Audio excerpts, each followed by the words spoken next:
నమస్తే welcome to Haripriya's media. ప్రజాస్వామ్య ప్రక్రియలో జరిగే ఎన్నికల్లో గెలిచిన పార్టీ అధికారంలో, ఓడిన పార్టీ ప్రతిపక్షంలో కూర్చోవడం సహజమే. ఎంత సానుకూల పవనాలున్నా, అవి ఎంత తుఫానుగా మారినా చట్టసభలో ఉన్న అన్ని సీట్లను ఒకే పార్టీ గెలుచుకోవడం కష్టం.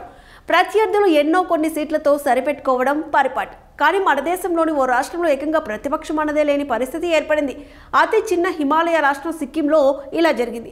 వాస్తవానికి ఎన్నికల ఫలితాల్లో ప్రతిపక్షానికి ప్రజలు ఒకే ఒక్క సీటు ఇచ్చారు. రాష్ట్రంలోని మొత్తం 32 సీట్లలో అధికార సిక్కిం క్రాంతికారి మోర్చా 31 సీట్లు గెలుచుకోగా, సిక్కిం డెమోక్రటిక్ ఫ్రంట్ 1 సీటు మాత్రమే గెలుచుకుంది.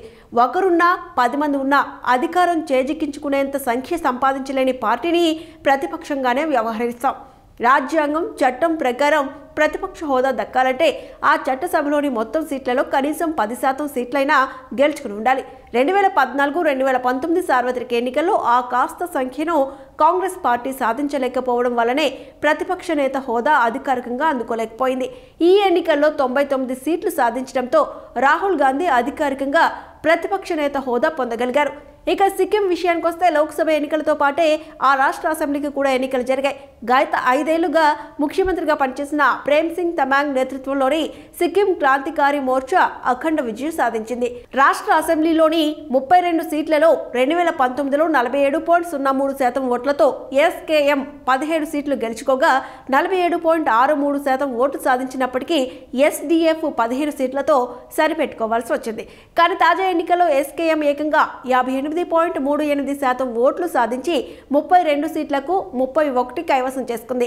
ఎస్డీఎఫ్ 20.26% ఓట్లకు పరిమితమై చావు తప్పి కన్ను లొట్టపోయిన స్థితిలో ఒకే ఒక్క సీటు గెలుచుకుంది. ఆ సీటులో గెలిచిన ఎమ్మెల్యే టెన్జింగ్ నోర్బుల్ లామ్తా ముఖ్యమంత్రి ప్రేమ్ సింగ్ తమాంగ్ను కలిసి అధికార పక్షంలో చేరిపోయారు. దీంతో రాష్ట్రంలోని మొత్తం 32 సీట్లు అధికార పక్షం చేతికొచ్చాయి.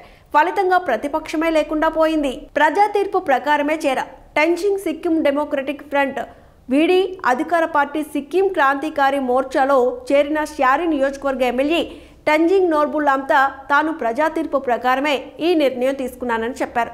ఎన్నికల ఫలితాలను చూస్తే ముఖ్యమంత్రి ప్రేమ్ సింగ్ తమాంగ్ ఆయన పార్టీపై ప్రజలు తిరుగులేని విశ్వాసాన్ని ప్రదర్శించారని కొనియాడారు. ప్రజలు ప్రతిపక్షం అవసరమే లేదని భావించారని, ఫలితాలు కూడా దాదాపు అలాగే వచ్చాయని తెలిపారు. అధికార పార్టీలో చేరాల్సిందిగా తన అభిమానులు కార్యకర్తలే సూచించారని, వారి అభిష్టం మేరకే చేరారని అన్నారు.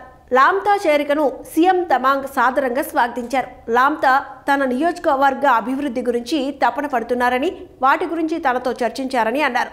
ఆ నియోజకవర్గ సమగ్రాభివృద్ధే లక్ష్యంగా ముందుకెళ్తామని ఫేస్బుక్లో పోస్ట్ చేశారు. గత ప్రభుత్వంలో విద్యాశాఖ మంత్రిగా పనిచేసిన కుంగానిమా లెప్చాను 1314 ఓట్లతో ఓడించిన లామ్తా అధికార పక్షంలో చేరతారని మొదటి నుంచి వార్తలొచ్చాయి. అనుకున్నట్టే ఉన్న ఆయనొక్కడు చేరి ప్రతిపక్షాన్ని సున్నాగా మార్చేశారు.